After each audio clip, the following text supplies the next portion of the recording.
Yo, what up, friends, family, I guess enemies too, if you're listening. We appreciate you listening.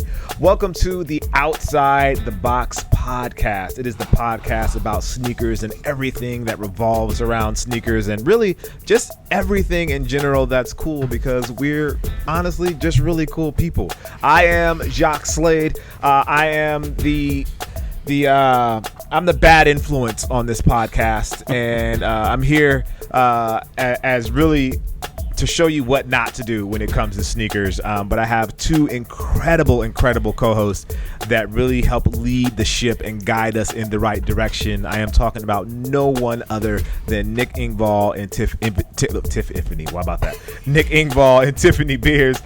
Nick, go ahead and introduce yourself. Nick Engvall. I've been working in the sneaker business for about 10 years or so, and have a site called Sneaker History.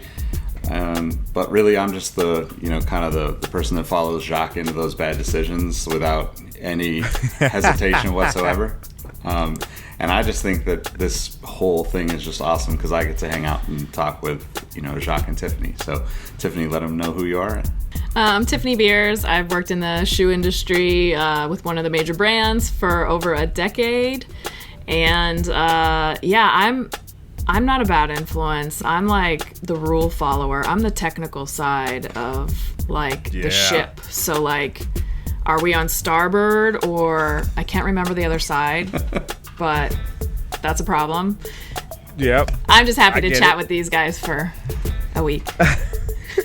I'm just going to throw this out there. I was in New York this week, and a couple of people came up to me and told me that they really enjoyed the podcast and that they were really excited that they get to hear from Tiffany directly.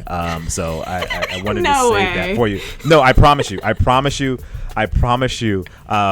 And if I'm going to take it even further, a Nike employee came up to me and was like, yo, I really love what you're doing with Tiffany. He's like, I don't know if that's taboo for me to say, but wow. I really do love what you're doing with Tiffany. So I'm just putting that out there, that TB, or T Beers, as we call her here, has some fans.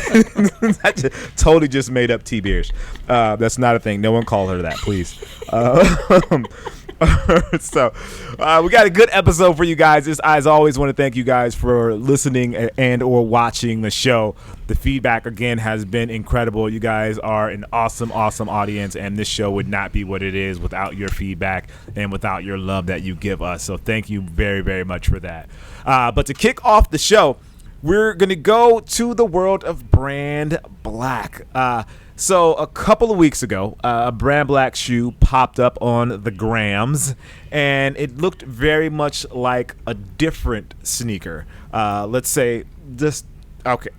I'm not gonna sugarcoat it. It looked like a Nike sneaker, and Brandblack got into the comments about it, which is something that, one, I appreciate that they were able to speak up and speak about their designs and not kind of hold back, but they made it known that the design was made before this Nike sneaker came out.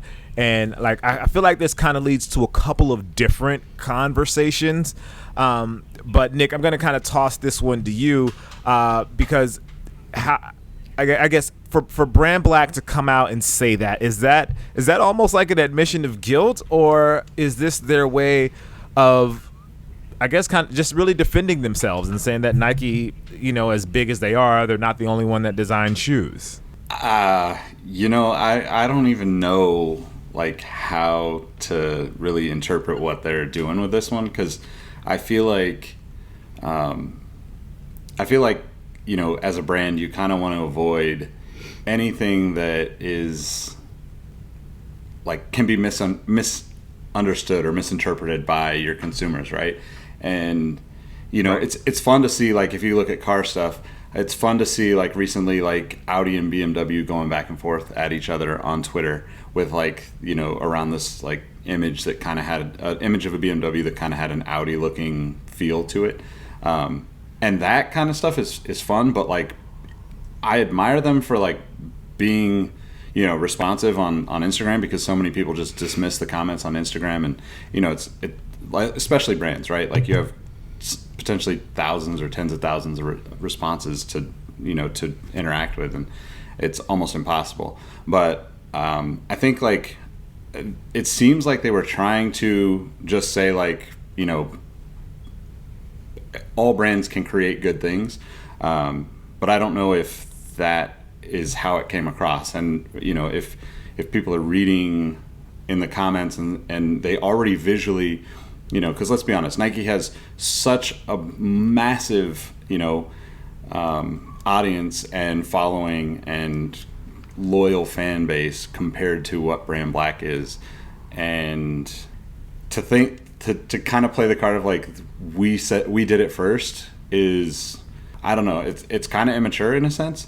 Props to them. Right. Props to them if they really truly did. But it's really hard when everybody's kind of looked at the Element React stuff from Nike. I mean, we've seen the acronym, or not the acronym, the undercover, teaser pics for, 4 or 5 months. Yeah. So it's a little late. It's a little late to play that card, in my opinion, if you're Brandblack. But I don't know. I mean, I kind of wonder, from a brand perspective, if there's ever any kind of conversation about like other brands, because personally, like I kind of just stick to what I do. I think it's a great philosophy, and that's why I do it. Is like I don't really read a whole lot of other things. I don't really like consume a lot in the same space that I'm trying to create in, because I feel like you see enough of it easily, right? But without seeking it out, because everybody's talking about stuff.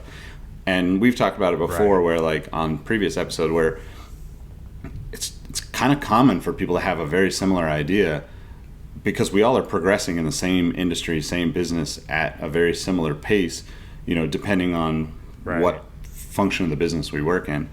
But I don't know, Tiffany, do you have any thoughts on this one? Yeah, I think it's super tricky, and it brings up a lot of things that we pointed out before. Like, that's why design patents are so important, because who knows at the end of the day who designed it first? You're never going to know. And we do all seem to be impacted by the same things around the same time. The whole industry is kind of moving at the same pace, like you mentioned. But I think even more importantly, like, it's really, really difficult to design a new shoe. There's literally millions, probably close to millions of shoe designs out there from brands all over the place. I mean, every brand comes out with new shoe designs every year. Like, it is so hard to come out with a new shoe, a new design. Like, the area is saturated, So it just creates all kinds of challenges for them. It's definitely important how they handle that conversation. But it's hard when you're smaller than Nike. Nike's the Goliath. They're huge. They have such a reach. It's hard when you're a smaller brand and you end up with a similar product. That's just a really difficult situation to be in. Yeah, and Tiffany, you can probably guide me here. Is a lot of the design we see guided by materials or new technology? Would that be accurate, or is that completely wrong and I'm like making this up here? Yes, I would say it is, but it depends on if it's performance or lifestyle. In lifestyle, I would say less likely to be driven by the performance unless it's something very particular. Think of Boost. The look of the Boost beads on the side of the shoe, the styrofoam look, like that's clearly guided by the technology, being performance and lifestyle. It really depends on, upper materials. They're pretty guided by the aesthetic. Yeah, I mean, I'd say like half of the challenge in designing with new materials and new technologies is like you do have limiting parameters that you have to work around. The thing that strikes me the most about the Brandblack shoe is like it even looks like the material choice is very similar. It's one thing to have like a similar shape, but it looks like even the material choice is similar in this case. And I think that's what is really causing the uproar. Like, it not only does like the lines look similar, but the material choice looks similar as well. So I'm thinking is that with that material, maybe when that material is introduced to brands, or that's material of that feeling or that like or that whatever fabric is introduced to brands from a vendor, that there's a certain look that kind of comes along with it. And, you know, maybe Brandblack, this is, you know, they were introduced to that material and it looked a certain way when it was introduced to them, and it looked similar when it was introduced to Nike, and thus the designs came out in a similar way. I think that's very, very possible. I mean, keep in mind, like, anytime you buy a material at like a wholesale situation, like they would have bought from the vendor, usually there's minimum quantities. And so if you're a small brand and you can't use the minimum quantity, you don't get a lot of choice. You kind of get what they have, like a small enough batch of that you can afford to put on the shoes. So yeah, but definitely what you were saying, I think, is very accurate. You know, if the materials look the same, even though the lines might be very different, and what is a similar line? If it's off by a millimeter, is it the same? Is it off by 5 millimeters? Is it the same? Like, where do you draw that line of this is a direct copy? I'm not sure exactly. Yeah, I think that's interesting because, you know, like, I think, you know, also the colors that are available, right? Like, oftentimes are getting passed around through in the same sense, right? Like, you know, Nike will use the same color for, you know, a set amount of time, but like that color will also pop up on competitors' shoes under a different name or very similar. And I think it's just kind of like they all kind of follow in a sense. There's always trends that determine all that stuff. That, you know, to go along with the technology side, where I don't know. I was just going to read the quote though, like basically like it's the Brandblack kite racer. They call it, you know, fashion versus function, but somebody commented on it and said Nike fanboys got to chill and realize Brandblack been releasing pics of these way before the React element was being hyped up. And then Brandblack responded with, "Thank you for noticing. We used to not show pics early. Now we show too early in order to show when we did it. Nike does their thing and it's great. Why would we waste time trying to improve their idea? Energy better served working and improving on ours. This is a rare response and will probably disappear in a day, but had to respond. Peace." Yeah, I mean, I think, I just think like that kind of, that last line of that kind of negates what they're talking about and saying like a rare response and we'll probably delete it. That kind of like makes me feel like they're just doing it for attention, sort of. But I don't know. It's Is that the two shoes they're comparing? The Element is the Element 87 to the Brandblack kite racer? Yep. Yeah, kite racer. They don't look anything. They're not the. Give me a break. Well, it's mostly, that's what I'm saying. That's why it makes me think it's the upper materials. Yeah, I think it's just the upper materials. Though they see the upper, like the heat pressed eyelets. Oh, the looks no very similar to yeah, you know what I mean. And then like the almost like translucent material kind of looks similar. Like if you get past the upper to the midsole and the outsole, they look completely different. Yeah, but the angle that they have here of the upper is really, I think, what's driving that conversation. And as much as I love Nike, you know, Nike fanboys can be out of control when it comes to defending, quote unquote, their brand. They definitely, you know, want to make sure people know that they know Nike or that they wear Nike and that Nike is life or whatever it is, the slang term. Nike has the drip or whatever it is. That's their way of kind of, I guess, you know, making it known. And so when you see stuff like this, you see an upper that's similar, you go, oh, okay, I get it. But I mean, you can do that with a ton of different shoes, to be honest. But you know, we won't get into those because it's not fun to bash, you know, other people in that way. It look like they just want to jump on Brandblack because Brandblack doesn't have the reputation of the hot, cool sneaker like Nike or Adidas does. I looking at this. I think you. Go ahead. Sorry, go ahead. I was gonna say, I think if you look at one part of a shoe, like if the entire silhouette, like I always look at it as the entire silhouette. How similar is the entire silhouette to another silhouette? If it's just one part of it, you're going to see it all over the place. Like that's definitely not copying. I mean, there's only so many ways you can construct a shoe too.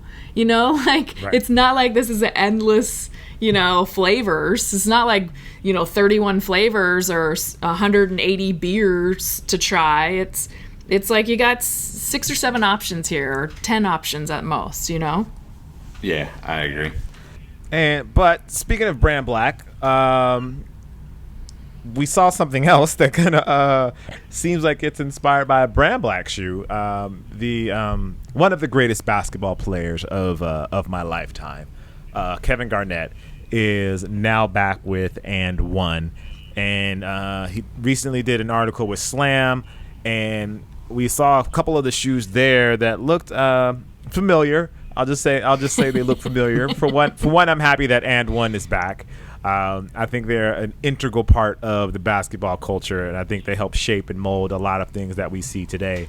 And I'd love to see them get some footing back into the basketball world. But Nick, you kind of spotted this one, so I'm gonna let you run with this one and kind of lead the conversation here. Well, so I think there's two things that I think are interesting about the whole And One KG conversation. Obviously, the shoes themselves look a lot like Brandblack, and they kind of even look like what was that, the Dame 3 maybe, or the Dame 2, which just kind of speaks to, you know, the general vibe of basketball shoes over the last couple of years. But I think it's really interesting that KG is back with And One to kind of help reinvent the brand. You know, he had some of the best shoes, wore some of the most popular shoes, that like the KG1, the KG2, and you know, you used to see him in Tai Chi's. Like, he was a huge part of that brand during that era that you know, like you and I kind of grew up in basketball, Jacques, where like they really defined like hoops. Like, you know, I would say even like the And One mixtape tour is what started like cultural events in the sneaker world, right? Like, it was about basketball. It was about the trash talk tees. It was about the people coming out and being a part of something. And honestly, like that's like the precursor to the Agenda trade shows going like on this like kind of festival route. It's the precursor to what Complex Con is in a lot of ways.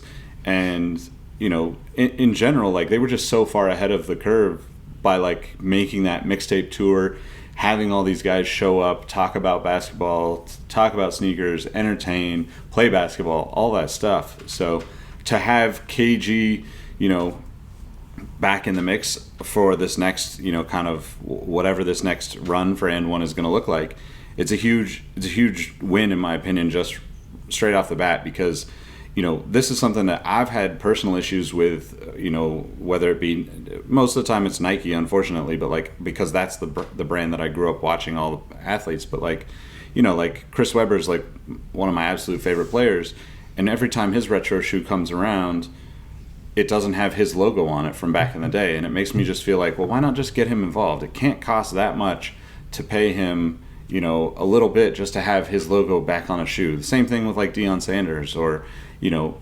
anybody but Charles Barkley, basically. Like, they don't usually bring those old logos back, and they don't bring the player in to be involved in things where, you know, it's not like, I get that like there's always money issues in these, and it's always negotiated, but like I feel like And One going in and saying like, let's work with Kevin Garnett again is a huge step in the right direction for any brand that wants to do retro product and bring back, you know, old stories and represent them. I think, you know, everything you said is right. Basketball, like And One and basketball really just kind of go together, and this really spurred a generation of basketball players, a generation of sneakers, a generation of trash talk, a generation of apparel. Like, it just really shaped and molded things in a crazy way. So I'm excited to see it come back. I hope that people give it the love that it deserves. I just think that, you know, it's a good brand in the basketball world. It just represented so much and kind of held so much weight. So I would be excited to see how things come back. So we'll see.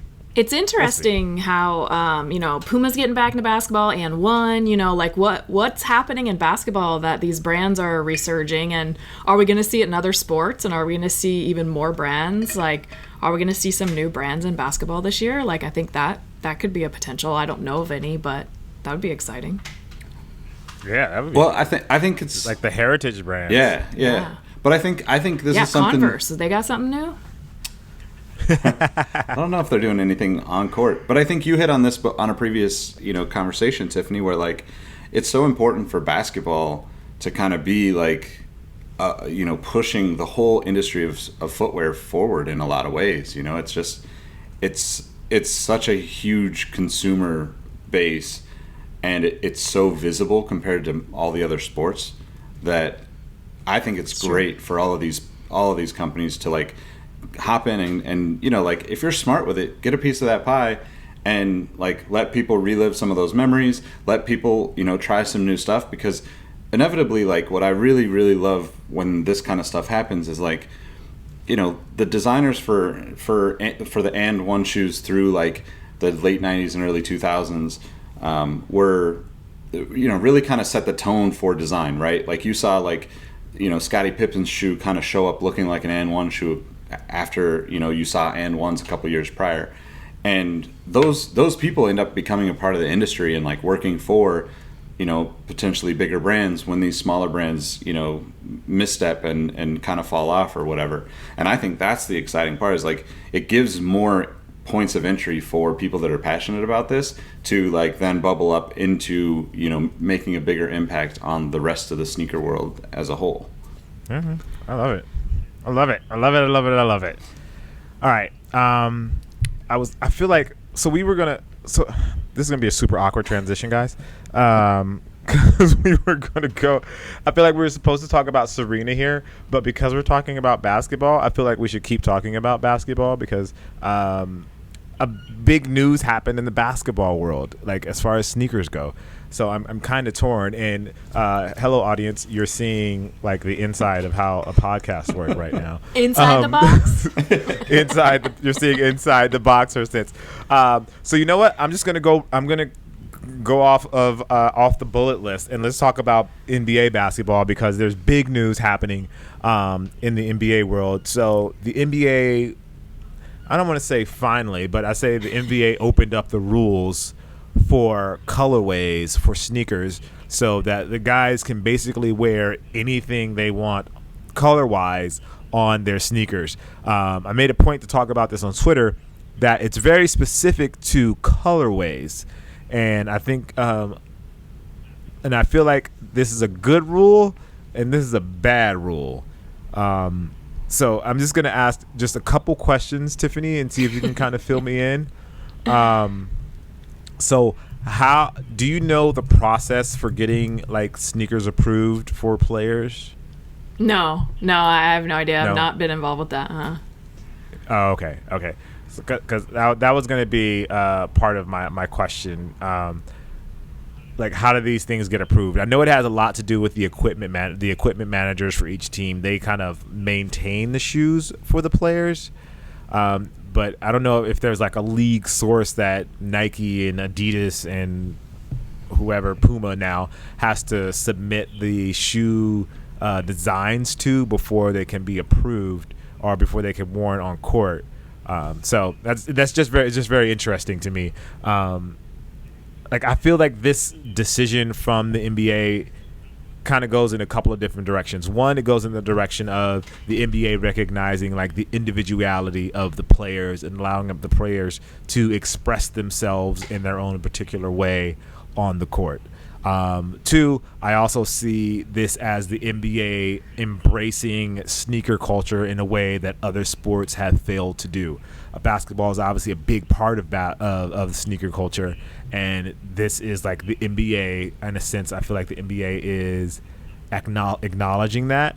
And then third, I see it as also as the NBA acknowledging the impact of fashion on the NBA and how the fashion of the athletes has become a topic of conversation, like before the game even starts. Like we're tuned in to what Russell Westbrook is wearing when he walks into the arena, or what LeBron is wearing when he walks into the arena, or what they're wearing after the game, after the press conference.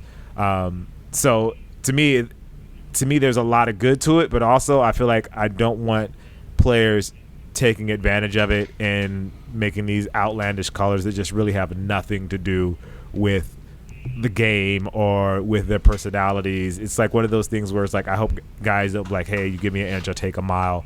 Yeah, and I guess that's kind of where my thoughts lie with that one.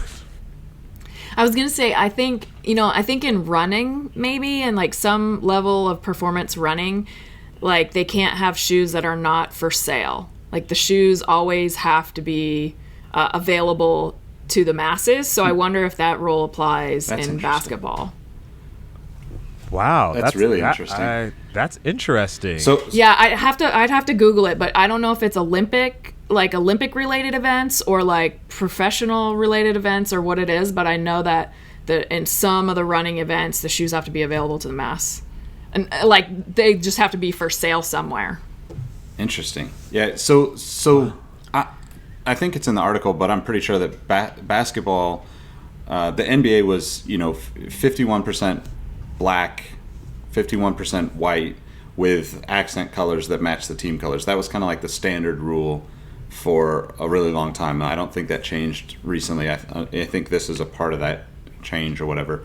But I think that like there's even like maybe a fourth point to what you were talking about, Jacques, that I think it's actually like, and maybe this is just me thinking politically as I wear a political t-shirt on the podcast. But I think that like the NBA is very aware that the players want to express themselves. Like, the NBA has always kind of supported the, players drawn on their shoes, writing on their shoes, there was so much like, even before, but like, I think of like Obama becoming president and all the players that, had something about, Obama for inauguration night. And this, I think, kind of like almost like reinforces their stance behind the players to be able to express themselves more than any other professional league. I think that like there's obviously like, things that people that, you can, whatever side of that coin you fall on, the fact that the league is like saying, hey, we're going to be more lenient than, we have in the past, just is like encouraging these guys to, think creatively in the way that they could support a cause almost, like, I don't have a specific example, but like, there's so many things that like you could create a colorway for that we may have never thought about before as a consumer or people working in this business, that a player could then take and say, cool, this might be like, I think of like, like George Kill has like the Blue Knots thing for colon cancer. That would be such an amazing thing to have a player go and create their own kind of, color themed, story behind a shoe, and then be able to wear it on the court to then promote, that particular nonprofit or that, effort or whatever. And that to me is like the bigger picture kind of thing about this. I think that like we've already gotten to the point where like the one concern that you had about like the players creating too many colors, I think like we've already gotten to that point for the most part. Like you see just so much of it. It's just that a lot of them they weren't allowed to wear on court, right? Like LeBron last year was very much like the pinnacle of like, let's just make a new color for as many times as we possibly can, and it worked, right? It was, I think, like we talked about it prior, like the LeBron 15 had more energy to me than, any on-court shoe in years. So, yeah, hopefully, players are tasteful. I'm sure we'll see some just go off the wall with things and, wish they hadn't. But in general, I think it's a really cool thing to see them kind of, becoming more lenient on this stuff. Especially as, like growing up as an Iverson fan where like everybody got banned from like dressing like you would normally at a basketball court and you had to wear suits to the games. So do you guys think that this is a plus for the brands, or do you think it'll cause more frustration with the consumer because they won't be able to get some of the stuff that they see on court? I think it'll be frustrating for the consumers, but you never know. You never, like, is it going to be a distraction is what I wonder. Like, I mean, it's definitely going to draw a lot more attention to the shoes, and I don't know about you, but unless they're doing a floor-based zoom in or you're sitting, pretty close to the court, it's kind of hard to see sometimes who has what shoe on and see the shoes. So I don't know. It's going to get interesting though. So I think it'll be really good. for the energy around shoes, like if you're looking for to get that specific shoe, I think it might be frustrating. But I also think some of that is really good for the business. I think back to like the LeBron 7 and like how many like just like crazy colorways of that shoe came out, and how popular that shoe still is out of the LeBron series. And I think that, you know, it's always a delicate balance between those two, like the number of shoes produced and how hard it is to get them, how easy it is to get them. But at the end of the day, like, you know, consumers are buying new shoes at a rate that's like unheard of, right? Like you're probably seeing the average consumer buy more shoes now than ever before. We see releases coming out every week anyway. Maybe there's a way that these can kind of like drive smaller batch, you know, sales, limited number of sales for, you know, both the big brands, but also maybe some of the smaller brands like the, you know, the And Ones, the Brandblacks, and Puma stepping into it, where it's like, at least you're not restricted by anything, right? Like if you're going to be a part of this and make a successful run in the basketball footwear world right now, it's kind of an open slate in a sense. So I'm hoping that actually, you know, kind of pushes things forward, and some of these smaller brands can kind of hop on and figure out ways that, you know, we're not maybe thinking about right now, because the business itself and the kind of formula of signature shoes and like even just like team shoes is like very, you know, very much the same as it's been for quite a while. So hopefully this actually encourages some people to get creative. Go ahead, Tiffany. I was going to say, it could be kind of a nightmare for the brands, like in terms of who's working in materials and like having to find and hunt out all these colors, you know, because the athletes want, unless they just, you know, go custom paint everything. But I could see that getting a little bit challenging for sure. Yeah, it's...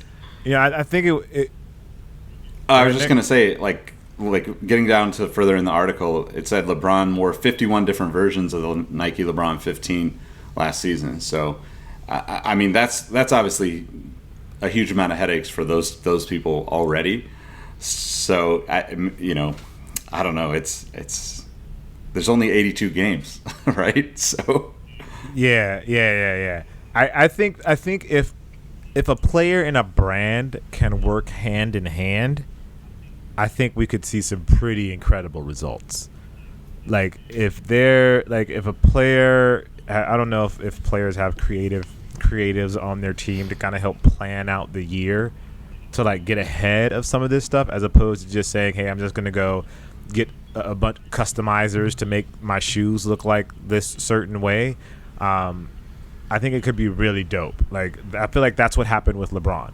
Like, the LeBron watch thing was very meticulously and carefully planned out.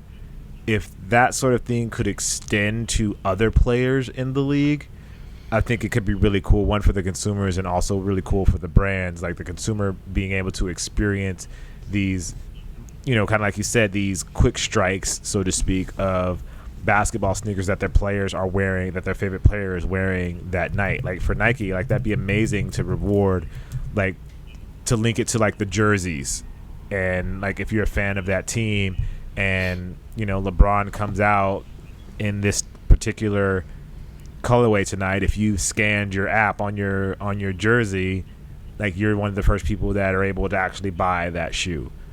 Or, you know, if Dwayne Wade makes plans with Li Ning where they have his shoes come out at a certain time based on how he's playing, if he plays. You know, Dwayne Wade's probably a bad example, but we get what I'm saying. I just think it could be really cool to have that sort of integration with the player, as opposed to some players just kind of going rogue and kind of just doing their own thing. And then that makes me think of something else. How will brands react to, you know, the players that are customizing the shoes that they have if they're signed to that brand? Like, is Nike going to be okay with a player, you know, maybe they just have like a stipend deal as opposed to like a money deal? Are they going to be okay with that player taking that shoe or customizing that shoe? Or if a player is, you know, that second tier, I think you get money and you get shoes and you have a logo, but you send it off to Mosh to be customized.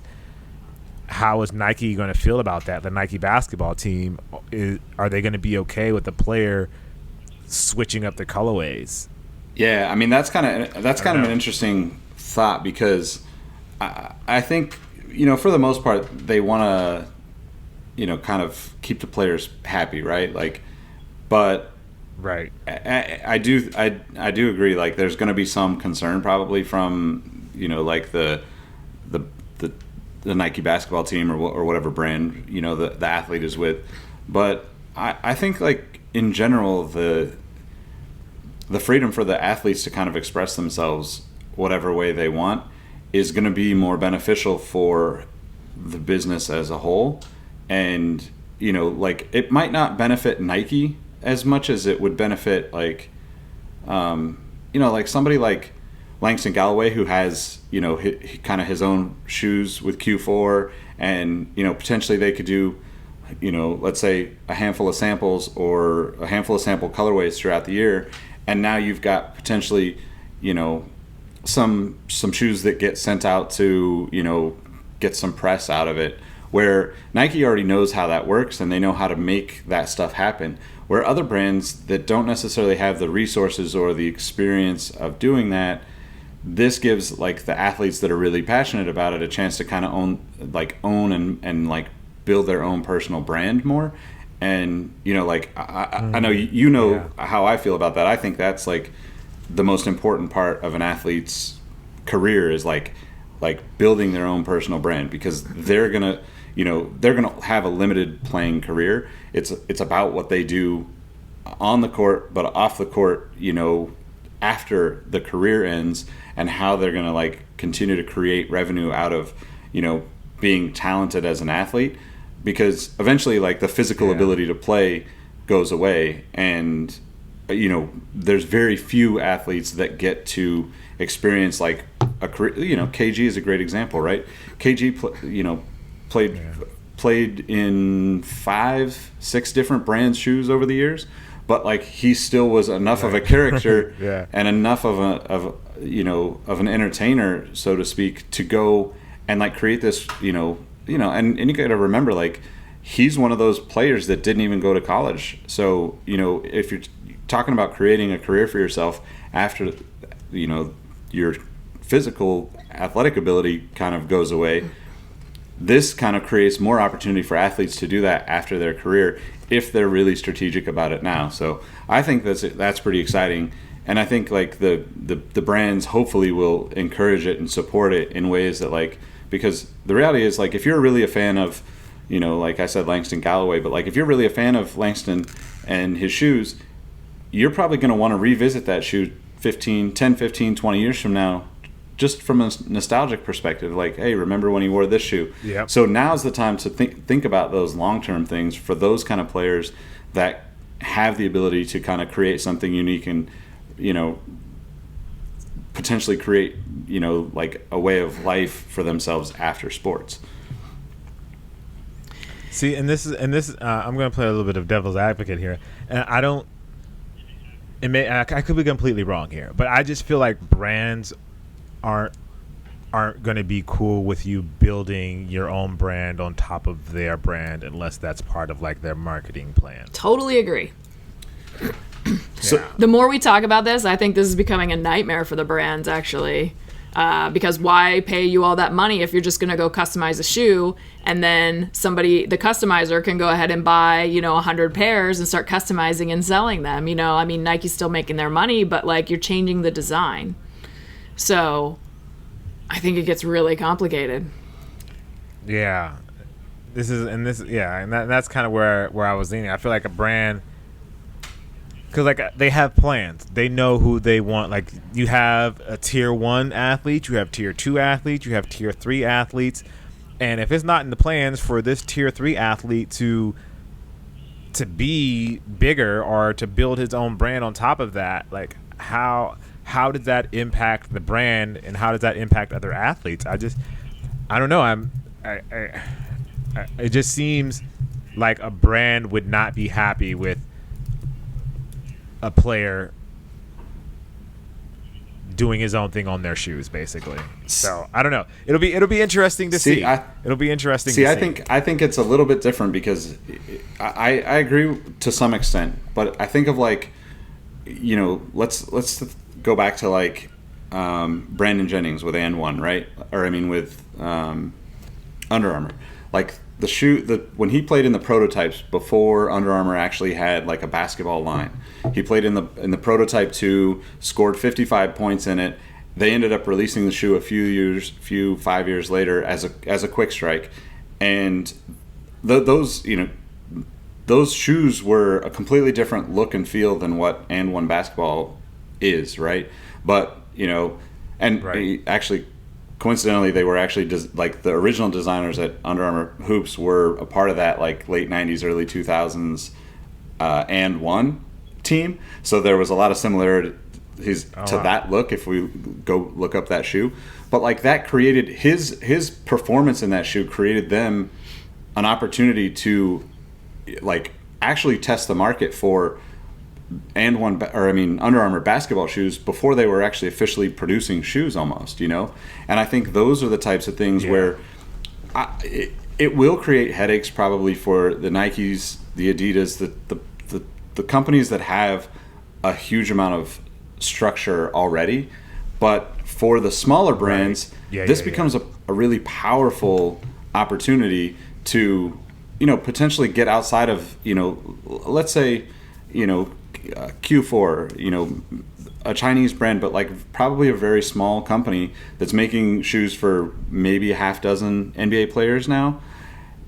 There's probably only a dozen, 2 dozen people working for that brand, you know, full time. And that to me seems like, okay, like maybe instead of, you know, and I'm just kind of playing devil's advocate to your guys' hesitation on this whole concept, but like maybe that brand sends something to Mosh and they actually get something that becomes a very like, you know, poignant story in the sneaker world, and now they have that much more relevance and people are paying attention to the brand, where before they're making, you know, a limited number of shoes, only a few of the players get a lot of playing time, and most people that are just the casual, not even casual, most sneakerheads probably don't even pay attention too much to that brand.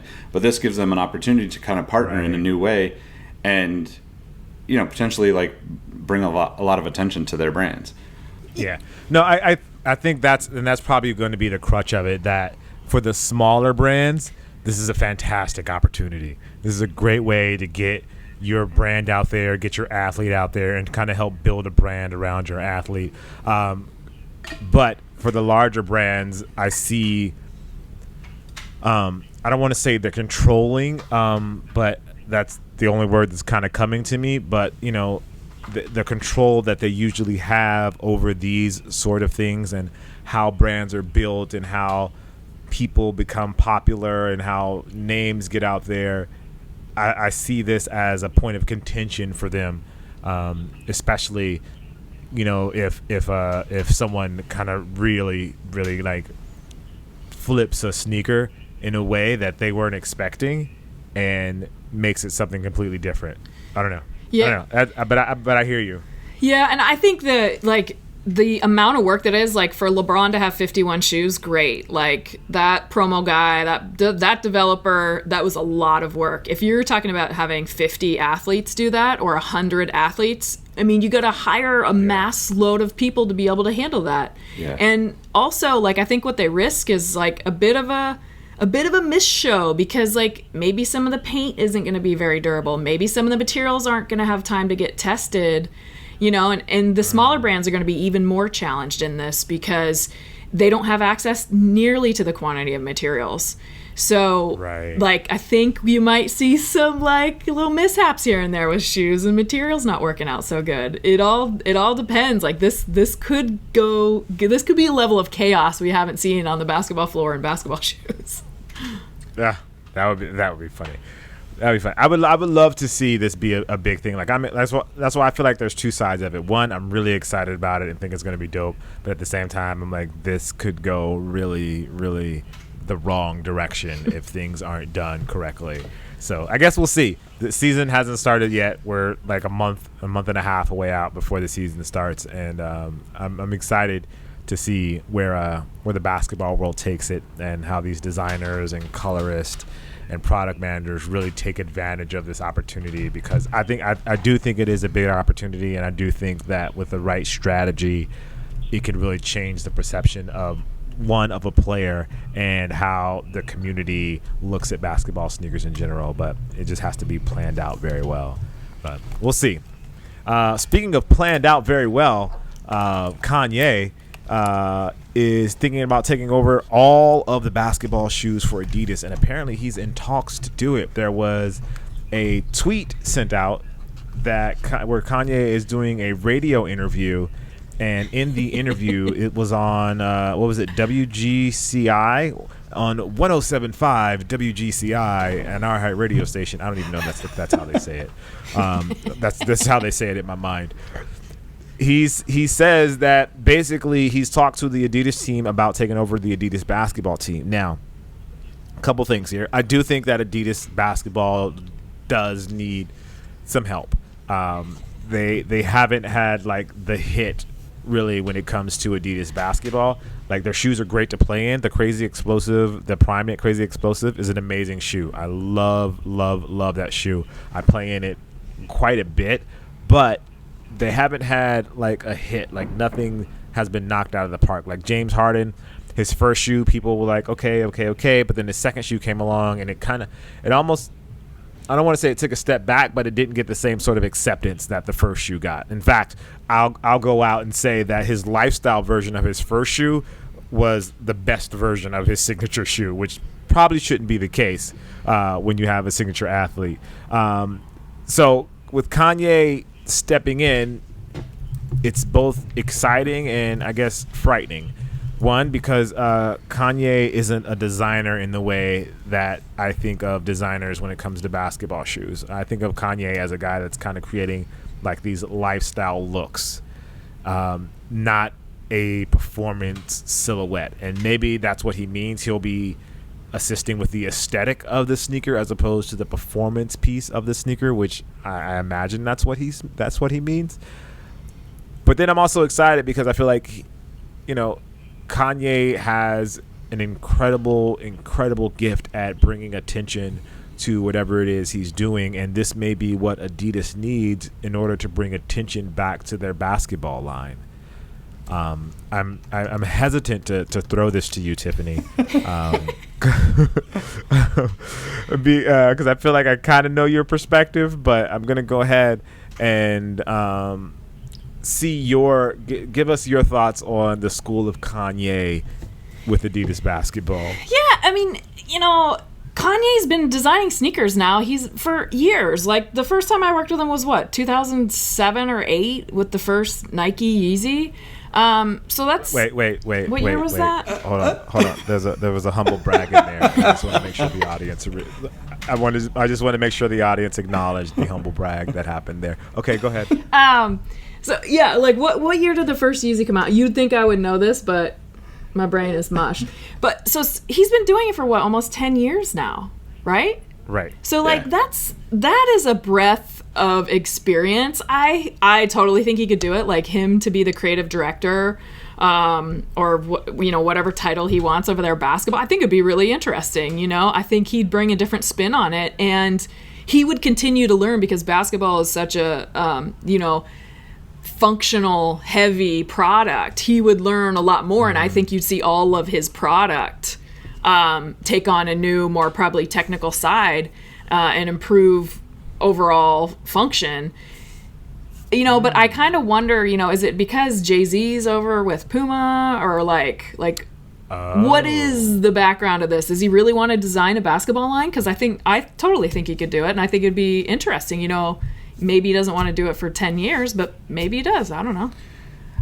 I mean, I think it actually would be more beneficial for. Well, I think it could be beneficial for both, right? Like, like you said, Jacques. There's just something about like the crazy amount of attention that he's able to bring to the stuff that he's involved in, and Adidas basketball, it's almost like the team shoes are better, at least as far as performance, than the signature shoes. And that's a really like strange predicament to be in for, something that I would consider like a core, category for the brand. I do think that like, the interesting thing about like thinking about if he's going to bring more technical knowledge, or if he's going to learn to bring the technical knowledge that he would take, kind of being involved with the basketball side of things, because I think Kanye's, he's obviously not playing basketball on a level of a professional athlete, but he plays in Ultra Boost. Right. He plays in the Yeezy Boost like 350s. Like he's always kind of like, I remember back in the day you would see pictures of him playing in Air Max, and I just don't think that like that stuff is you should be playing in, but at the same time people do it all the time, right? Like, I think the more involved in the business and the more attention you pay to sneakers, the more you're willing to purchase or buy, just acquire shoes for specific, sports or, training or running or like lifestyle. And general consumers probably don't have that.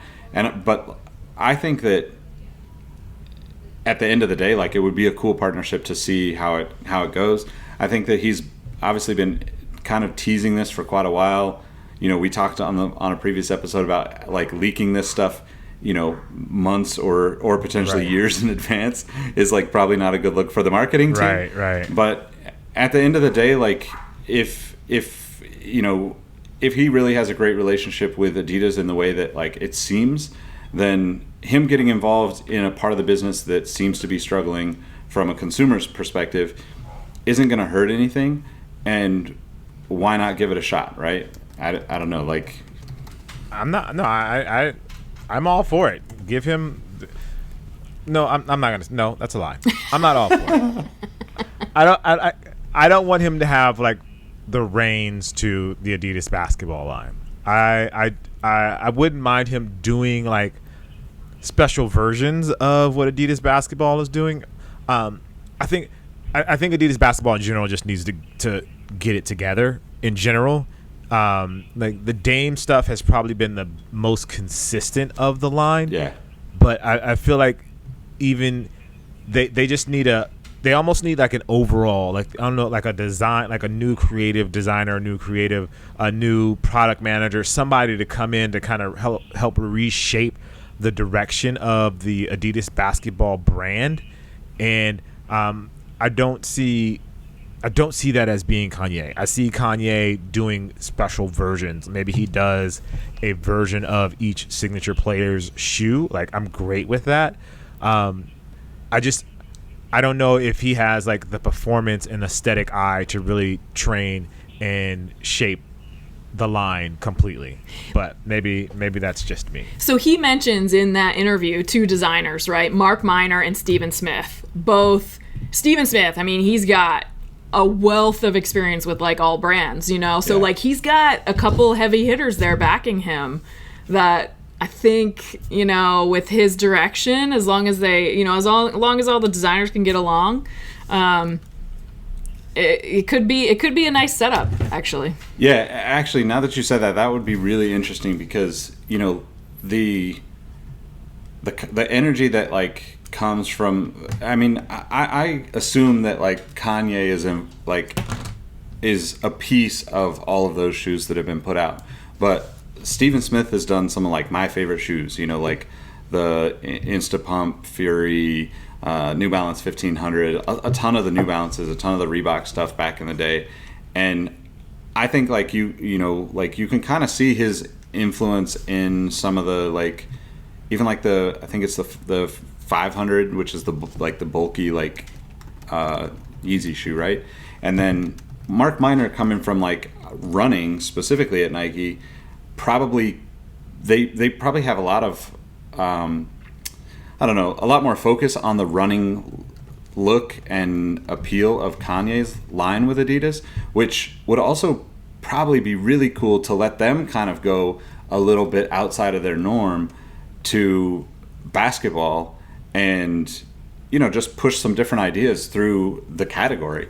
And, you know, that kind of stuff can be really powerful in like a long-term play for not even just Adidas, but like for, you know, hoop shoes in general. Agree. So, audience, we're going to put this question to you. What do you guys think about Kanye taking over Adidas basketball? Is it something you want to see? Are you vehemently opposed to it? Or do you think you have an entirely different perspective that we didn't even think about here on the podcast? Let us know what you think. But anyway, we want to thank you guys for listening. This has been one of our longer shows, guys. Nice. I think we had a really great conversation going on today. I think we got to dig deep on a couple things that I think people really enjoyed, and we didn't even get to some of this stuff. So we got a really good show coming up for you guys after this show, because we got some stuff that we didn't even get a chance to get to. But we didn't want to keep you too long. We just wanted to hold you long enough to give you some information and to help you get to your work, get to work today. With that being said, I am Jacques Slade. As I said in the beginning, guys, look, I am the bad influence on this podcast. If the things that I say, if they make sense, it's only by luck. The whole point of me being here really is to show you how good Nick and Tiffany really are. The things that I say, don't listen to them. They're not worth it. They're not worth it. Please, they'll get you in trouble. People will look at you crazy. But if that sounds enticing to you, you can follow me all over the internet at Kusto, which is Kustoo. That's on Twitter, that's on Instagram, and that's on YouTube. And yeah, I'm just gonna apologize right now for the next show, because I'll probably be wrong there as well. But again, I do this as a balance, a counterbalance to the goodness that is Nick and Tiffany. So Nick, can you please tell them where they can find you? I don't even know how to follow up that whole introduction, but you can follow me, Nick Engvall, NickEngvall, on all platforms. And also you can follow the podcast accounts Outside Pods on Twitter and Instagram. But I am really just like the follower here. I'm following both Jacques and Tiffany so I can learn about all of this stuff. And Tiffany, let them know how they can find you. Tiffany Beers, you can find me on Instagram and YouTube and everywhere, the internet. Not everywhere, but it's just a pleasure to chat with these two, and I find myself repeating things Jacques says because he's just funny, so I feel like I am more educated and can speak better about things knowing what Jacques thinks. That's amazing. That's amazing. We're gonna pull that quote for the Twitter post for this episode. Yeah, that quote is gonna live forever, and I won't even sully your name. I'll just make it T Beers, so they can't prove it. They can't prove that it was you. But I will know it's you, and that's all that really matters. Like Nick said, guys, make sure you follow us on Outside the Pods. That's on Instagram and on Twitter. Feel free to interact. Leave us your thoughts. Leave us your comments. Let us know what you think about the show in general. And if there's something that you want us to talk about that we haven't had a chance to get to, let us know. And it could be anything. It could be nuclear fission. It could be battery capacities. It could be new cameras. It could be new cell phones.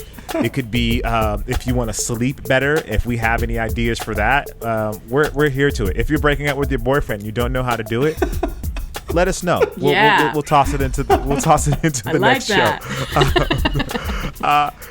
This is the Outside the Box podcast. I'm Jacques. That's Nick. That's Tiffany. Don't forget her humble brag in there. Make sure you guys find that one and tweet it at her. All right, guys. We'll talk to you soon. All right. Peace.